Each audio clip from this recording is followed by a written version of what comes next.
bringing in high character guys, like those guys are very few and far between Yeah, it is. in the Right. NFL. Like I could listen, if they were to keep Brown, I'd be fine with that Yeah. that'd if be they fun. win.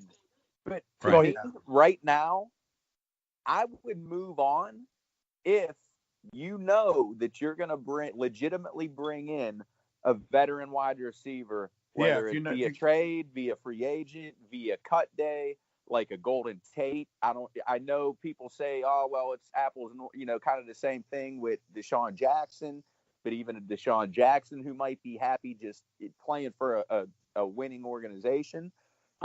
Just something like that. Like, I just feel it's time to move on from Antonio Brown while you can and while you can get something of value, because at the end of the day, you've won 0 Super Bowls with him. You've won how many playoff games in 10 years? And realistically, I know all the problems are not on Antonio Brown, but how much worse can you get without Antonio Brown and maybe signing a Golden Tate? How much worse will you be? And then maybe shoring up the defense a bit. Yeah. Yeah, that's the key, is replacing. Yeah, like the defense Around was the them. problem. And a little too many turnovers. Antonio Brown is an amazing talent. However, it is basically known that they have to throw him the ball. Whether he's open or not, they have to get him involved, or he'll start throwing water coolers. Yeah, dude. Like last time I checked, like, what's the combined number of Super Bowl wins for Terrell Owens and Chris Carter and Randy Moss, non-Patriots? Yeah, I mean, I think those guys were more of a problem, but yeah, I mean, we get the point. And I don't know. I wouldn't say they're not winning because of Antonio Brown, but he's not. I don't think he's been a reason they doesn't lost. help. Yeah, but yeah, he's not. They haven't won with him either, so you can make that argument either way. But so what are you really losing? It's like a 50-50 shot, you know.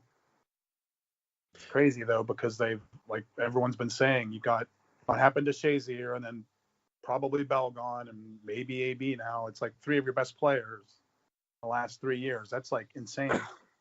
It's insane, but it's also a testament to the organization that they could recover from that.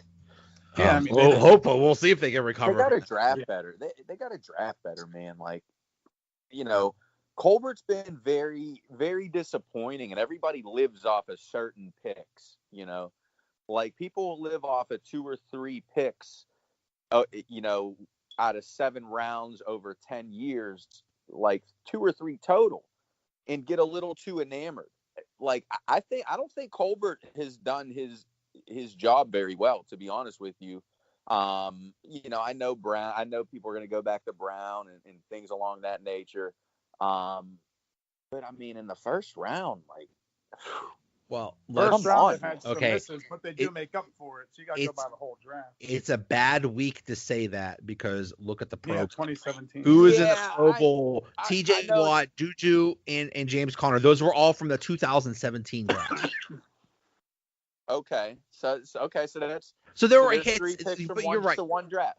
There are hits and there are misses, and I mean, if you look at the roster, I mean, they got Hayward, Watt, Connor, Brown, DeCastro, Pouncey, but I don't know if he was there. I think he was before. But no, he wasn't there. But it was Colbert, right? Shazier. I know that, but I mean, there's 7 picks, there's 7 rounds, but it's like, where are the playmakers? Like, where are the playmakers outside of Watt? Let's go back. I mean, defense, you could say that, especially cornerback. They've had that's been their biggest letdown, because they've spent a lot of picks on them, and they've just not hit on any of them. Yeah, I mean, they once had a draft of like freaking Bruce Davis, Urbic, Lyman Sweet. Like, come on, man. I mean, Colbert. I mean, they've still been productive enough to like win divisions, make the playoffs, have good records. So I mean, when you got an elite quarterback and but I mean, you're still putting enough good players around them. What I'm thinking is, like, I'd like to see the percentages compared to other teams. Obviously, the AFC East can't draft worth crap because they've been crappy for 20 years now. Let's do this. Let's look at every Let's go back. Let's go back to 2010 because that's kind of relevant to the drafts. Here's a 2010 draft. First round, Marquise Pouncey. That was a hit. Second round, Jason Worlds. Third round, Emmanuel Sanders. Sanders ended up being good, just not for the Steelers. The rest of the 2000 draft also had Antonio Brown in the 6th round, but Antonio Brown is a that's a rarity, but that's a lottery shot right there. Exactly. I mean, that's a 1 in a million shot. But he did still don't do anything. 2011 draft, first round Cam Hayward, second round Marcus Gilbert, and then the third, and then everything else was a bunch of crap. I'd say that's, I don't know. Would you consider that a success? Say it again. First, here's who they got from 2011 draft: Cam Hayward in the first round and Marcus Gilbert. Oh my goodness! I'd say that's pretty good. Well, I mean, the problem is Marcus Gilbert's another dude who can't stay on the field. Well, that's a big problem. Yeah, that's another issue. Yeah, that's true. Like him and Tuitt, that's like that's great, but like when you can't stay on the field or you play 6 games a year, like that don't do anything for me. You're basically useless. Tuitt did good this year. He played most of the games. Yeah. Out maybe a couple, but 2012 draft is just David DeCastro and the rest is crap. I'd say that's a failure. Yeah, pretty much. 2013 draft, first round pick was Jarvis Jones. Huge bust. Second round Le'Veon Bell, and basically and the rest was crap. There's a lot of the rest was crap drafts. Exactly.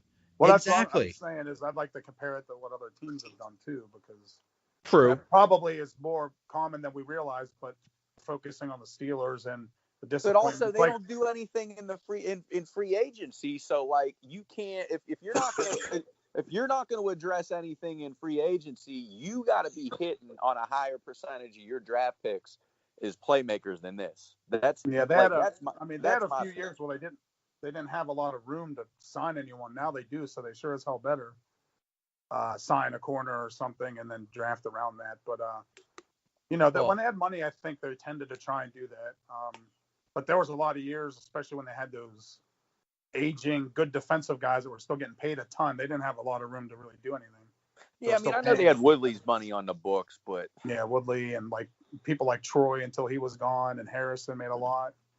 You always had Ben's contract, which now would be like a very affordable quarterback contract, but back then it was kind of expensive. The problem is whoever said there was a lack of playmakers, and that's one of the big problems. Yeah, there's 2 big problems. The defense isn't good enough, and the defense does not create any. That's what did they ask Rooney? When Rooney said what was the problem, he said the kicking sucked and we didn't create turnovers. That's a strange thing. No playmakers. How many times this year I don't know how many forced fumbles the defense forced but didn't get. Like I know TJ Watt had a pretty decent amount, maybe like 4 or 5 forced fumbles, but I think we recovered 1. And that's like kind of rare. And then all the times where they had, how many interceptions did they drop? Like 11 or 12, maybe more. Exactly. So it's like they're close, but they don't have the guys. Here's what I think their problem is over the past however many years, especially in those first couple rounds, they got into this mindset where whatever they need the most, wherever they're drafting, that's what they're picking. No matter who else is on the board, no matter who's off the board, if they need a cornerback and they're sitting at 28, well, damn it, we're going to take a quarterback. Oh, we can't. I forgot. See, they've always said that. They take the best player. I think if we start getting in the mindset of taking the best player available, then we'll be much better off. Exactly. See, I think they always used to say they were doing that, but I think that's a bunch. I think there were a couple of times they definitely reached, but I don't know. It all depends. I mean, they were what, 1 pick away from having Van Der Esch. That would have been nice to get him this year. Yeah, I mean, like people are already getting into this thing right now. The very few that are talking about the draft outside of, Juju's Pro Bowl annex and Antonio Brown, like they're already saying, oh, well, it's not even a good draft for corners, really, outside of 1 or 2. Yeah, I heard linebackers. Saying, let's take a corner. Like, no. Well, I'm hoping that's why I always said when they've been having trouble with corners, I'd like them to explore either a trade or sign a corner. And then I think I heard that they have some pretty good linebackers this year. So, maybe address it that way, the middle linebacker position. I would love for them to maybe get the kid from LSU, where, I don't know, people are already poo-pooing and bad-mouthing Devin Bush from Michigan. But I like that kid. One of the problems is they're just not good at drafting defensive players, especially cornerbacks. Well, the secondary and the corners in particular, because they do have, they got T.J. Watt. I think Dupree. Well, I think he might need some help with a different coach or something. And the D line's been pretty good, but the secondary's been where they've been swinging and missing pretty hard. I think Davis is decent, but. And then that's why they got to fine. If you stink at drafting, I think this is a year where they can't just rely on the stupid draft. They need guys that could step in right away. Like they can't worry if guys wait for people to develop. And they will have money. They actually have space this year, regardless of what happens with Antonio Brown. Ben is going to restructure his contract. They're going to restructure. Shazier's money will be off the books. They'll have Le'Veon Bell, free agent, I believe. He could. I'll drive him to the airport. Well, yeah, exactly. So that's more money coming off the books. Right. They'll do something with Bud Dupree. They're not going to pay him $9.5 million or whatever. Oh yeah. If anything, I wouldn't mind them. They'll restructure that. So there will be money there. You just can't, and you gotta recognize there's that window. The window is definitely closing now if you trade Antonio Brown. Well, I think they knew. I think they're getting a hint of that. They did. Well, they traded to get McDonald. They did sign Hayden when he popped up pretty quick. So that was nice. Hopefully something like that happens again, or else they find out someone's available. Those came at the very end of training camp. Yeah, like when they saw that they were. Because I don't know. I'd have to look at the free agent. There's some interesting defensive free agents out there, man. There's some very interesting. Linebackers especially. Mosley. I saw CJ Mosley. I like, mate. What about Thomas Davis? Yeah. Far from the. I don't know if the Vikings are gonna. I'm sure they're gonna try to extend Barr, but he'd come at a hefty price tag. How about Earl Thomas? I think I think he wants to go to Dallas, doesn't he? Probably. He told Garrett in the tunnel 2 years ago after their playoff game, "Hey, come get me next year." Here's an interesting name that doesn't really make sense, but CJ Mosley of the Ravens. They tried to draft him too, I believe. Steelers had him high on their list. Anthony Barr, linebacker of the Vikings. Honey Badger. I want Honey Badger. He signed for 1 year, and he said something about I think I saw him tweet something out saying that money's nice though, but I want a ring or something like that. And it's all right, does that mean he doesn't want to stay with Houston? Does he still think he can win it there? Come over here. We'll take your skills. There's some cornerbacks available. There's some solid veteran cornerbacks available too. Yeah, all you need is I think a solid to decent, pretty good veteran across from Hayden. You just need someone that's competent. Kareem Jackson for the Texans. Bradley Rowe. Darqueze Dennard's pretty young. But they gotta do it. They gotta actually not get a third-rate corner, like they did addressing the Shazier situation. Right. Get a third-rate linebacker. Go out and get Bostic. Stop shopping at the dollar store. You gotta go. You gotta go to Macy's this time. You gotta go to Nordstrom. You gotta go to Nordstrom's this time. You gotta, yeah. We're going above Macy's. Without Bell money, that was hard to go to Nordstrom's last year. Having Bell's money all tied up. Yeah, we were at Gabriel's last year. Yeah. Woolworth. There you go.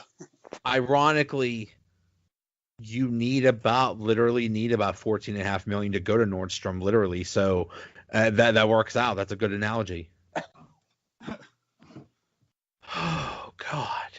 We didn't even talk about Antonio Brown bleaching his mustache.